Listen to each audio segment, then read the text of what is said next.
तो उस सूचना पे जब पुलिस वहां छानबीन करती है, तमाम तथ्यों को देखती है, तो वहां पर एक महिला जो है अपने कक्ष में, जो सास ससुर के कक्ष में वो सोई हुई थी खाट पे अपने बच्चों के साथ। उसे पेट में चोट लगी हुई है चाकू की। जो पानी की टंकी थी, उस पानी की टंकी में जो कि ढक्कन से ढका भी हुआ था, उसमें एक डेड बॉडी मिलती है। थोड़ी नमस्कार, आप देख रहे हैं कंटाप टीवी और मैं हूं आपके साथ आरती। हर पल की बड़ी और सटीक खबर दिखाने का हमारा है वादा। तो चलिए बढ़ते हैं इस वक्त की बड़ी खबर की ओर। देखते हैं ये पूरी रिपोर्ट। उत्तर प्रदेश के मुजफ्फरनगर जनपद में एक कातिल बुआ की खौफनाक करतूत सामने आई है, जहां प्रेम प्रसंग में बाधा बन रही अपनी भाभी को रास्ते से हटाने के लिए एक युवती ने खौफनाक साजिश रच डाली और बन बैठी कातिल बुआ। दरअसल शाहपुर थाना क्षेत्र के बसीकला गांव में सोमवार देर रात माना नाम की एक युवती ने प्रेम में बाधा बन रही अपनी भाभी फिरदौस को रास्ते से हटाने के लिए एक साजिश रची थी। साजिश के तहत माना ने रात के समय खाने में अपने परिवार को नींद की गोली देकर गहरी नींद में सुला दिया था, जिसके बाद सबसे पहले माना ने अपनी 4 साल की भतीजी इशारा को पानी के टैंक में जिंदा बंद कर दिया, जिसके चलते मासूम की पानी में डूबकर निर्मम मौत हो गई। जिसके बाद इस कातिल बुआ माना ने गहरी नींद में सोई अपनी भाभी फिरदौस को जान से मारने की नीयत से उस पर चाकू से कई वार कर उसे गंभीर रूप से घायल कर दिया। इस दौरान फिरदौस के 3 मासूम बच्चे भी चाकू लगने से मामूली रूप से घायल हो गए थे। शोर शराबे की आवाज़ सुनकर ग्रामीण जब मौके पर पहुंचे तो उन्होंने देखा फिरदौस खून से लथपथ तड़प रही थी और उसकी 4 साल की मासूम बेटी इशारा घर से गायब थी, जिसकी सूचना तुरंत ग्रामीणों द्वारा पुलिस को दी गई, जिस पर आला अधिकारियों खुद पुलिस फोर्स, डॉग स्क्वाड और फॉरेंसिक टीम के साथ मौके पर पहुंचे थे। जिसके बाद पुलिस ने घायल महिला और उसके बच्चों को उपचार के लिए जहां अस्पताल में भर्ती कराया, तो वहीं महिला की गंभीर हालत को देखते हुए डॉक्टर ने उसे मेरठ के लिए रेफर कर दिया। इस दौरान पुलिस ने जब मासूम बच्ची को घर में तलाशा तो पानी के टैंक में उसकी लाश तैरती हुई मिली। इस घटना के बाद पुलिस ने जहां मासूम के शव को कब्जे में लेकर पोस्टमार्टम के लिए भिजवा दिया, तो वहीं शक के आधार पर जब पुलिस ने कातिल बुआ माना को हिरासत में लेकर सख्ती से पूछताछ की तो सारा मामला आईने की तरह साफ हो गया। इस कातिल बुआ माना ने पुलिस पूछताछ में बताया कि गांव के एक युवक से उसका कई सालों से प्रेम प्रसंग चल रहा है। इस दौरान परिवार को जब इसकी जानकारी हुई तो उन्होंने उसका रिश्ता कहीं और तय कर दिया था। इस दौरान माना का प्रेमी भी चेन्नई नौकरी करने के लिए चला गया था, लेकिन जब कभी माना चोरी छुपे अपने प्रेमी से फ़ोन पर बात किया करती थी तो उसकी भाभी फिरदौस उसे बात करने को मना किया करती थी, जिसके चलते माना ने अपने भाभी को रास्ते से हटाने की ये खौफनाक साजिश रची थी। बहरहाल पुलिस ने पूछताछ के बाद इस कातिल बुआ को इसके असली जगह जहां जेल भेज दिया है। तो वहीं इस पूरे घटनाक्रम की जानकारी देते हुए एसएसपी मुजफ्फरनगर संजय कुमार वर्मा ने बताया कि देखिए, पिछले रात में देर रात में 2-2:30 बजे के आसपास एक सूचना मिली थी। इस पारदर्शी में जब पुलिस शाहपुर पुलिस मौके पर पहुंची तो 112 के माध्यम से सूचना के आधार पर पहुंचती है, सूचना पर छानबीन करती है, तमाम तथ्यों को देखती है।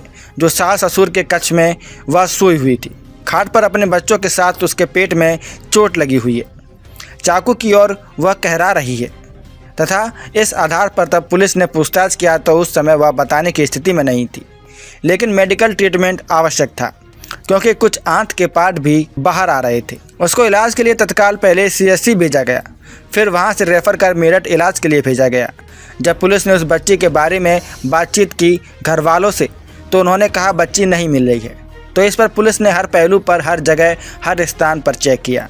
अंत में जहां बर्तन धोया जाता है उस घर के अंदर ही जो पानी की टंकी थी, पानी की जो ढक्कन से ढका हुआ था, एक डेड बॉडी मिलती है, छोटी बच्ची की जो फ्लर्ट कर रही थी।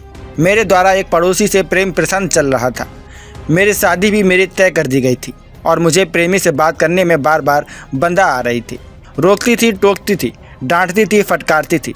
इसी कारण मैं काफ़ी दिनों से मेरे मन में जहर भर गया था। काफ़ी दिनों से 2-3 साल पूर्व बताया जाता है और वह इस जहर भरने की वजह से लगभग 1 महीने से इसके दिमाग में ऐसी घटना अंजाम देने का चल रहा था।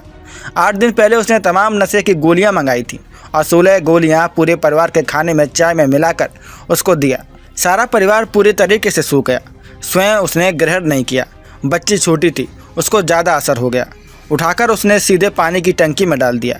उसकी मृत्यु हो गई, वह ऊपर फ्लोट करने लगी। प्रदर्शनी में जब कड़ी से पूछताछ की जाती है तो उसने चाकू वगैरह जो अपनी भाभी पर प्रहार किया था वह बरामद कर लिया गया। उसने अपना जुर्म कबूल कर लिया है। और नियमानुसार 103 बीएनएस के तहत जेल भेजने की कार्रवाई सुनिश्चित की जा रही है। देखिए, अभी तक जो पूछताछ में अभी भी चेहरे पर ऐसा कोई भाव नहीं है जिससे पछतावा हो। उसने कहा, मैंने जो किया, मेरे प्रेम में बाधा उत्पन्न हो रही थी, मेरी शादी ज़बरदस्ती कर दी गई थी, मेरी भाभी ने, मैं उससे बिल्कुल भी शादी नहीं करना चाहती थी और बार बार मेरे पति से बात करने पर भी हमेशा रोकते टोकती थी, जिससे मेरे दिमाग में तमाम क्रोध हो गया था। इसी वजह से मैं इस घटना से इस तरह से अंजाम दिया है। इसके प्रेमिका की रोल की जांच की जा रही है, जबकि वह यहाँ से लगभग 2000 किलोमीटर उसका लोकेशन मिला है। अभी उसकी जांच की जा रही है। लेकिन एक व्यक्ति उससे ज़रूर मिला है जो किसी खास चीज़ के बदले में सारी गोलियां बाजार से ला कर दिया था। उसने चाकू के 2 बार स्वीकार किया, लेकिन ऐसा लगता है कि 2 से 3 बार उसने प्रहार किया है उसकी बॉडी पर, जिसकी वजह से गंभीर चोट आई। उसका इलाज अभी भी चल रहा है और डॉक्टर ने उसे खतरे से बाहर बताया है। देखिए, पिछली रात में देर रात में 2-2:30 बजे के आसपास एक सूचना मिली थी कि एक छोटी बच्ची का अपहरण हो गया है।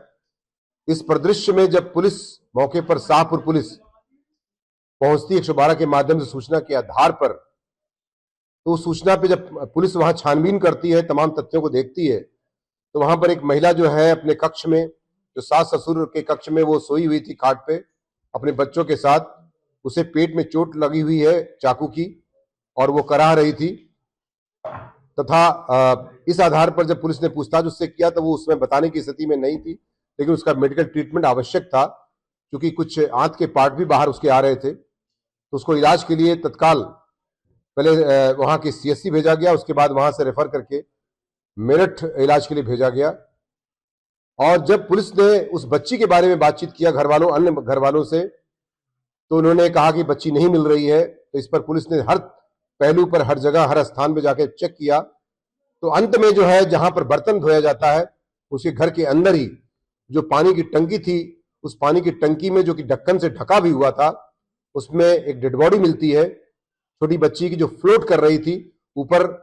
उससे ये फिर जब गहराई से पूछताछ की जाती है पूरे परिवार को ले जाकर थाने पर, तो ये जो शुभा जो है, जो उसकी ननद है, जो उसकी भाभी थी, फिरदौश की भाभी, उसकी जो है उसको स्वीकार कर लेती है ननद, और ये बताती है कि मेरे द्वारा एक अपने पड़ोसी से प्रेम संबंध चल रहा था और मेरी शादी भी मेरी भाभी ने तय करा दी थी और मुझे अपने प्रेमी से बात करने में बार बार बाधा के रूप में आ रही थी, टोकती थी, रोकती थी, डांटती फटकारती थी। इस प्रकार उसके दिल में काफी दिनों से जहर भर गया था। ये प्रेम संबंध लगभग 2 से 3 साल पूर्व बताया जाता है और वो इस जहर भरने की वजह से लगभग 1 महीने से इसके दिमाग में इस तरह का घटना को अंजाम देने का प्लान चल रहा था। और 8 दिन पहले उसने जो है तमाम नशा की गोलियां मंगाई थी और 16 गोलियां पूरे परिवार के खाने में तथा चाय में मिलाकर उसने दिया। सारा परिवार पूरी तरह से सो गया, स्वयं उसने ग्रहण नहीं किया। बच्ची जो कि छोटी थी, उस पर ज्यादा असर पड़ गया, तो उस बच्ची को उठा करके सीधे पानी की टंकी में डाल दिया, जो थोड़ी देर बाद उसकी मृत्यु हो गई और ऊपर फ्लोट करने लगी बॉडी। इस परिदृश्य में उसके बाद जब उससे कड़ाई से पूछताछ और की जाती है, तो उसने चाकू वगैरह जो अपनी भाभी पर उसने प्रहार किया था वो बरामद कर लिया गया है। उसने जुर्म कबूल कर लिया है और नियमानुसार 103 बीएनएस के तहत जेल भेजने की कार्रवाई सुनिश्चित की जा रही है। सर, पूछताछ में बताया कोई पछतावा है? देखिए, अभी तक जो पूछताछ है, अभी भी उसके चेहरे पर कोई ऐसा भाव नहीं है जिससे पछतावा। उसने कहा कि जो मैंने किया, मेरे प्रेम में बाधा उत्पन्न हो रही थी, मेरी शादी जबरदस्ती तय करा दी थी मेरी भाभी ने, मैं बिल्कुल से शादी नहीं करना चाहती थी और बार बार मेरे बात करने में, मेरे प्रेमी से रोकने में हमेशा रोकती टोकती रहती थी, जिसके कारण से मेरे दिमाग में तमाम रिजेंटमेंट, अमर्ष और क्रोध विद्यमान हो गया था, जिसकी वजह से मैंने इस घटना को इस तरह से अंजाम दिया है। कितने बार किया सर चाकू? जी, इसके प्रेमी का रोल की जांच की जा रही है, जबकि वो यहाँ पर लगभग यहाँ से 2000 किलोमीटर दूर उसका लोकेशन मिला है। अभी उसकी जांच की जा रही है, लेकिन एक व्यक्ति का जरूर रोल उसमें मिला है, जो उसने किसी खास चीज के बदले में उसको जो है ये सारी गोलियां बाजार से लाकर खरीद कर दिया था। कितने बार किए सर चाकू के? उसने चाकू के वैसे उसने 2 बार स्वीकार किया, लेकिन ऐसा लगता है जो उसे 3 बार उसने प्रहार किया है उसकी बॉडी पर, जिसकी वजह से गंभीर चोटें आई थी और उसका इलाज अभी भी चल रहा है और डॉक्टर ने उसे खतरे से प्रथम दृष्टया बाहर बताया है। देखिए, मैंने इससे पूछताछ किया जब चूंकि पूरे सारे अधिकारी हमारे रात में ही हम लोग पहुंच गए थे, SP city, SPRA, CO, sorry SP city नहीं, एसपीआरए, सीओ उड़ाना और मेरे द्वारा स्वयं घटना से रात में ही कर लिया गया था। एसएचओ सर्विलांस की सारी टीम, साइबर की हमारी टीम गई थी, एसओजी की टीम गई थी। तो इस परिदृश्य में मेरे द्वारा ये पाया गया कि जब उससे पूछताछ की गई तो पूछताछ में ये उसने बताया कि चूंकि मुझे भाभी से इतनी ज्यादा अमर्ष हो गया था, इतना नफरत हो गई थी कि उसके बच्चों से भी मुझे नफरत का भाव रहा था और इसलिए बदला की भावना से मैंने उस छोटी बच्ची पर अपना क्रोध निकाला और उसको मैंने पानी की टंकी में कैरी करके और एक छोटा सा ईंटा लगा करके जिसमें मैं चढ़ करके पानी टंकी के ढक्कन खोल करके उसके अंदर डाला और 3-4 घंटे के अंदर पुलिस ने इस घटना का पर्दाफाश कर दिया है। फिलहाल इस खबर में इतना ही। हर बड़ी और छोटी खबर की सटीक जानकारी के लिए बनी रहिए कंटाप टीवी के साथ। आप देखते रहिए कंटाप टीवी, जो खबरें दिखाई नहीं जाती असर भी करती हैं। नमस्कार।